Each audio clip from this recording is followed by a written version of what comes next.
presente. Chamo, então, para fazer uso da palavra, o senhor Luciano Alencar da Cunha, que vai falar em nome da Federação Espírita Brasileira.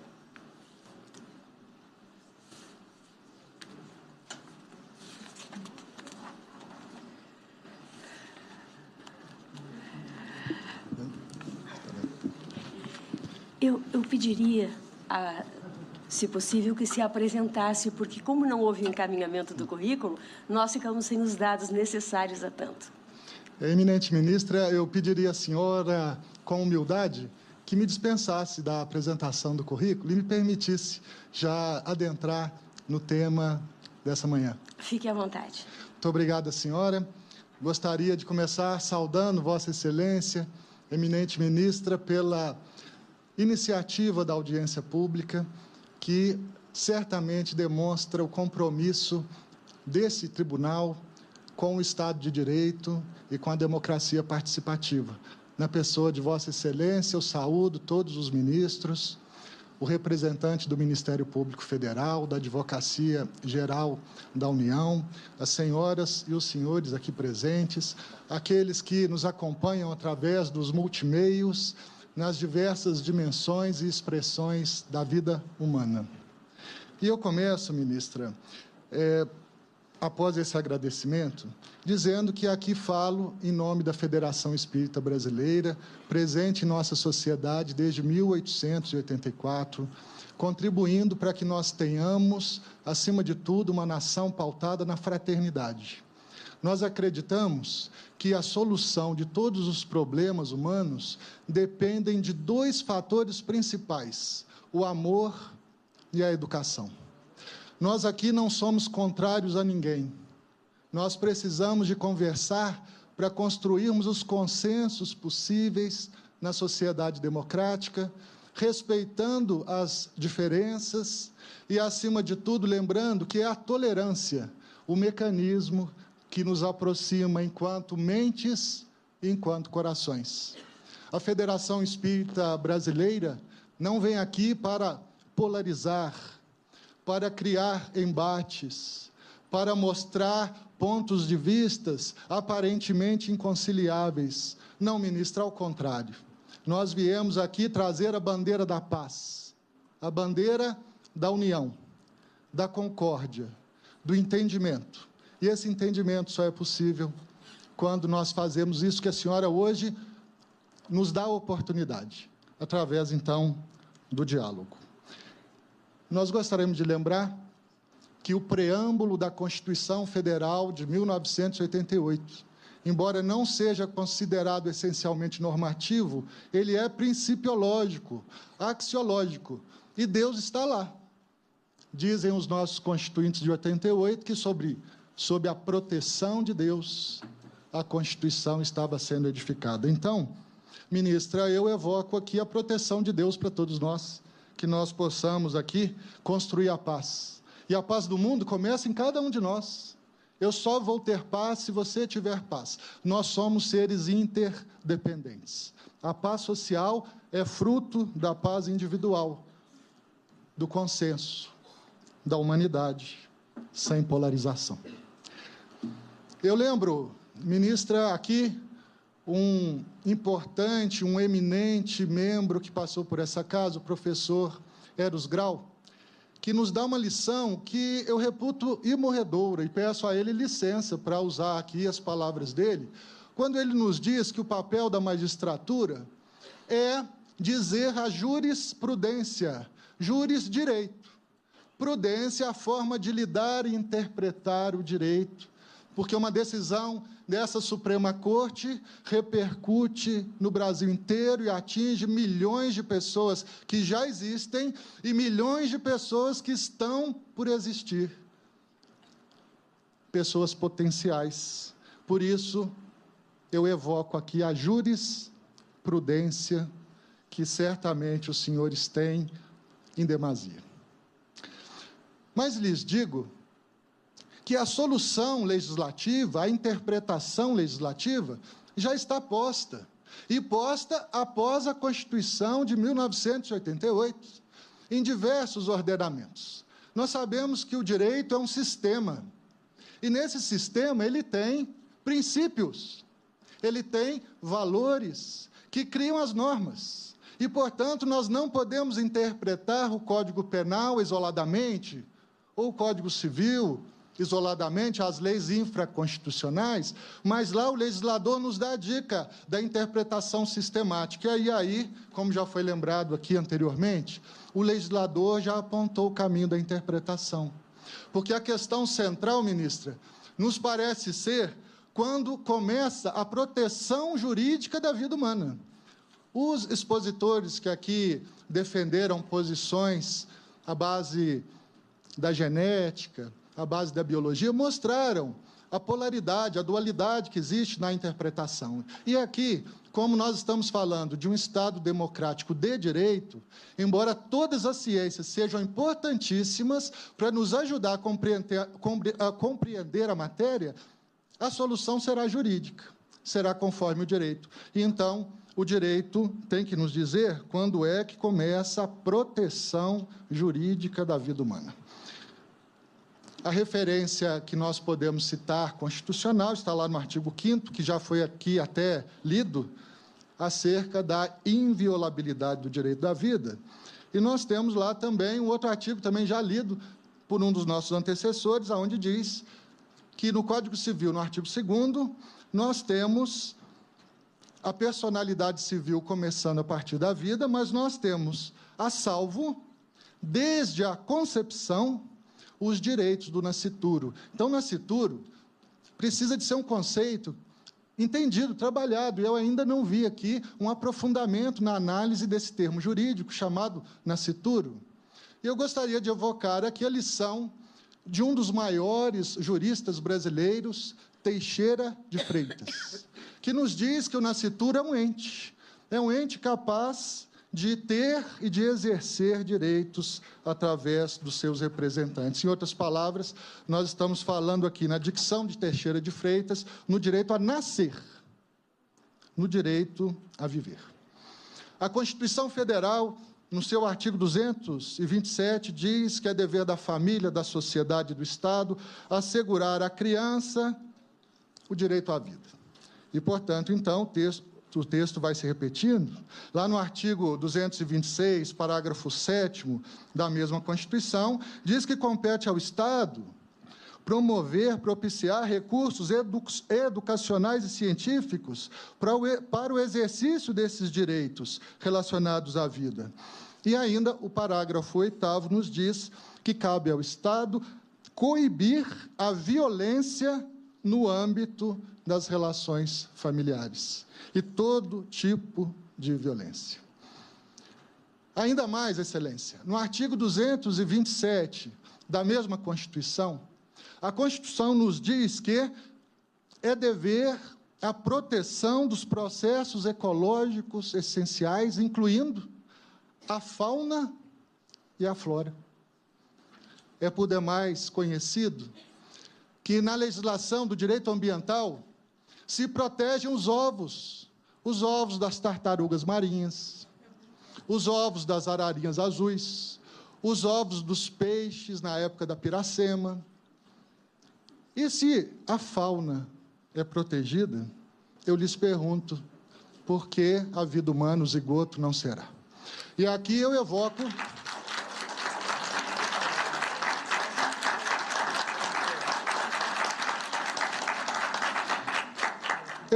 a lição de um conterrâneo ilustre, Heráclito Fontoura Sobral Pinto, um dos maiores advogados que essa república conheceu, que usou a lei de proteção aos animais que sofriam maus tratos para proteger os presos políticos que sofriam maus tratos. Então, com toda a vênia Sobral Pinto, nós evocamos o direito ambiental brasileiro de proteção à fauna para proteger os ovos dos homens, os ovos que garantem a continuação da humanidade. A interpretação de uma norma constitucional, ela tem que ser aplicada ao caso concreto. Nós temos que saber a quem a norma se dirige, qual é o comportamento estabelecido pela norma, e aqui estamos falando do Código Penal, do crime de aborto, a norma se dirige a quê? A proteção do direito à vida humana. A norma se dirige ao direito de nascer. E qual é o comportamento constitucional, normativo, que nós esperamos que seja analisado por este Supremo Tribunal Federal? É exatamente a preservação desse ser que precisa de proteção, independentemente de condição. Se a vida é intra ou se é extra-uterina, se ela tem um termo inicial ou final, se ela tem distinção de qualquer natureza, se tem qualificação, se ela foi planejada, se não foi. O Constituinte diz simplesmente vida. E se há vida, é necessário nós preservarmos a vida. E eu não digo isso sozinho. Falo aqui em nome de milhões de pessoas que pensam assim. Mas eu gostaria de evocar uma só. O professor Alexandre de Moraes, hoje conduzido a ministro desta casa, constitucionalista, que ainda muito tempo antes de vir para essa corte, nos dá uma lição para que nós possamos entender, esclarecer isso. E aonde eu penso da obra dele, Direito Constitucional, apenas uma frase. Ele diz assim: a Constituição, é importante ressaltar, protege a vida de forma geral, inclusive a uterina, pois a gestação gera um tertium, uma existência distinta da mãe, apesar de alojada em seu ventre. Ele está usando aqui um termo em latim que significa terceiro. O que o professor Alexandre de Moraes nos diz? Que nós precisamos de entender, para equacionar esse problema, que há 3 sujeitos ou 3 entes que têm o direito preservado. O direito das mães, que é inegável. As mulheres, as mães, têm todo o nosso respeito, têm todo o nosso carinho. Nós amamos vocês, mães, e respeitamos vocês. Tem o direito dos pais, que aqui eu vi só pontualmente referenciados. O pai também tem o direito de participar das decisões, porque se ele teve o direito de participar do ato que deu origem ao humano, ele participou do ato sexual que deu origem ao humano, então ele deveria ser ouvido. E será que os pais serão ouvidos? E existe o terceiro, que é o nascituro, que não é coisa, não é res. Ele é um ente que tem direitos a serem preservados. E então, chegamos na matéria penal.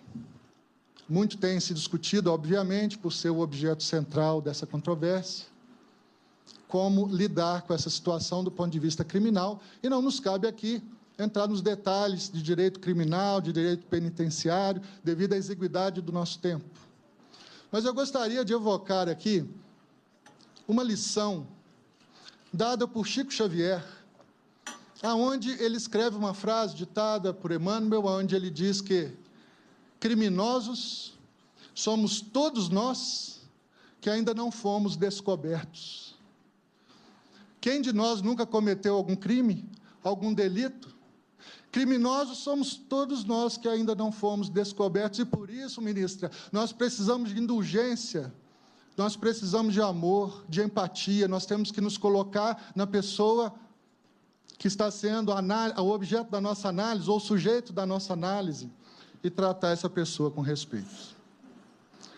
O nosso Código Penal prevê o aborto como crime contra a vida humana, porque ele preserva o direito a nascer. E na visão do Espiritismo, o professor Allan Kardec, codificador dessa doutrina filosófica, espiritual, ele trata da situação do ponto de vista do direito natural. E ele pergunta, qual é o primeiro direito natural dos homens, das pessoas humanas? E a resposta que ele obteve foi que o primeiro direito natural é o direito a viver. E é por isso que nós defendemos com ênfase o direito a viver desde a concepção. O próprio direito civil aponta nesse caminho. Tem no direito civil alimentos gravídicos. Quem é o sujeito que vai ser beneficiado com a pensão de alimentos a ser paga pelo pai? O nascituro. É possível, ministra, eu reconhecer a paternidade de um filho que ainda está sendo gerado, nascituro. Eu posso deixar para esse ente herança, legado, eu posso colocá-lo no meu testamento. Essa criança pode exercer a posse sobre as coisas através da sua mãe, através do seu representante legal. É possível ainda fazer doação e diversos outros direitos civis. Se ele não fosse um ente capaz de exercer direitos, não teria nenhum deles. E aí nós caímos na questão da saúde pública, das políticas públicas, daquilo que já foi dito aqui. E, mais uma vez, nós asseveramos que a legislação infraconstitucional já cuidou da matéria, como, por exemplo, no Estatuto da Criança e do Adolescente, que aponta a assistência às gestantes e às mães, que, inclusive, manifestem interesses de encaminhar os seus filhos para a adoção. Então, aqui nós estamos começando a propor uma conciliação, um consenso.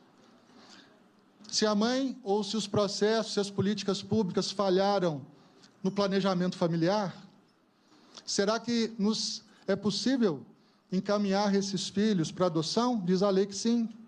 Existem milhares de pessoas no Brasil esperando para adotar uma criança. O fato é que, no direito natural, existe um instinto de sobrevivência, existe um instinto de conservação. Todo ser vivo quer viver. Eu não conheço, nunca vi, nunca li nenhum ser vivo que não queira viver. O nascituro também quer. Eu queria lembrar que aproximadamente a metade dos nascituros abortados são do gênero feminino. São mulheres. Essa autorização para matará mulheres indefesas no útero das suas mães, que são aquelas pessoas que deveriam protegê-las. O direito à vida é indisponível. Já se disse aqui que é um direito não absoluto. E, de fato, é. A Constituição diz que é possível matar se há guerra. E eu pergunto, senhora ministra, nós estamos em guerra? Os dados estatísticos são incertos. Já foi muito debatido aqui que não há consenso acerca dos dados. A descriminalização do aborto abre as portas para um mercado de aborto. E se a pessoa é processada criminalmente por aborto, via de regra não cabe a prisão preventiva, e se eventualmente condenado, a maioria dos criminalistas entende que cabe prisão domiciliar. Quem que vai decidir sobre isso? O Legislativo. Portanto, então, nós gostaríamos de propor aqui a construção de consensos progressivos. Planejamento familiar com métodos não abortivos. Políticas públicas de saúde da mulher, assistência à gestação, à maternidade, à primeira infância, o Estatuto da Primeira Infância já prevê isso. Nós queríamos propor, Excelência, a adoção, a facilitação dos mecanismos da adoção para acolher aquelas crianças que são frutos de gravidez indesejada. Quantos gênios da humanidade que nós temos notícia que só estão aqui porque não foram abortados? Eu queria propor, como conciliação, e com todo respeito a quem pensa em contrário, que nós possamos ter educação sexual nas famílias, nas escolas, nas instituições, e ainda outras soluções que virão dos diálogos que nós estamos aqui tratando, porque, afinal de contas, a participação democrática só permite que nós tenhamos solução a partir do diálogo. E, por isso, que a nossa resposta é: quando começa a proteção jurídica à vida humana? Desde a concepção no ambiente materno. Que o Estado ele tem princípios, valores e normas que são históricas, e as ciências, como a genética, a própria psicanálise e inúmeras outras áreas do conhecimento humano, ela diz para nós que nós precisamos de preservar a vida desde o início, porque o primeiro direito natural de todos os homens é o direito a viver. E nesses últimos minutos aqui, que me sobram, eu gostaria rapidamente de contar uma história. Muito foi dito aqui sobre as experiências norte-americanas, que nós respeitamos, E queremos trazer uma delas, a do Dr. Bernard Nathanson, que fez medicina na década de 40, onde os recursos tecnológicos eram muito modestos. E ele, em Nova York, na década de 70, anos de 71 e 72, dirigiu a maior clínica de aborto dos Estados Unidos. Fez pessoalmente mais de 5.000 abortos e coordenou mais de 60.000 abortos. Só que em 1976, ministra, veio a lume a tecnologia da ultrassonografia. E ele resolveu fazer a ultrassonografia de um abortamento. E as imagens estão num documentário antigo, já tem mais de 40 anos, chamado O Grito Silencioso. Está disponível aí nas redes sociais, no YouTube, etc.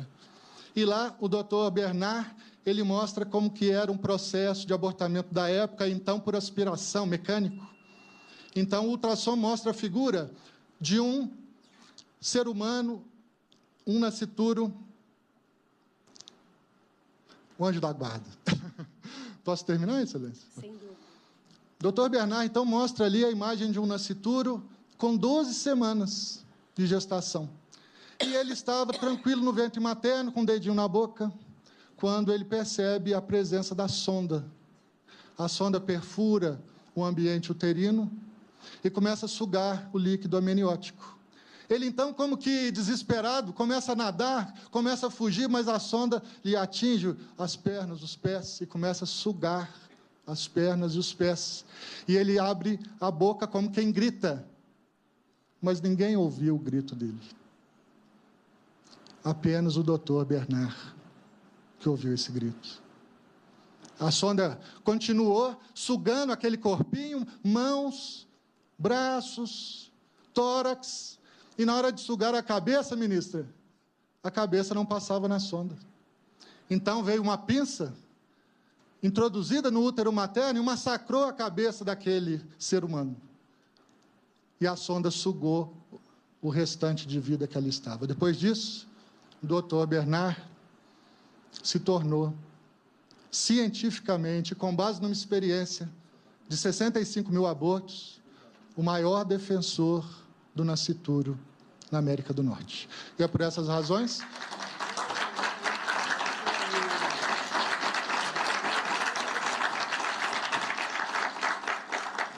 são por essas razões e tantas outras que a Federação Espírita Brasileira suplica a improcedência desta ação. E eu peço à senhora, mais uma vez, na sua generosidade, apenas fazer uma única colocação de natureza pessoal. Eu gostaria de agradecer aos meus pais, porque eles permitiram que eu nascesse e estivesse aqui para conversar com a senhora e com todos os presentes. E encerro com uma frase de uma menininha de 4 anos chamada Mariana, que simplesmente nos disse assim: que a mãezinha do céu ilumine e abençoe a todos vocês. Obrigado.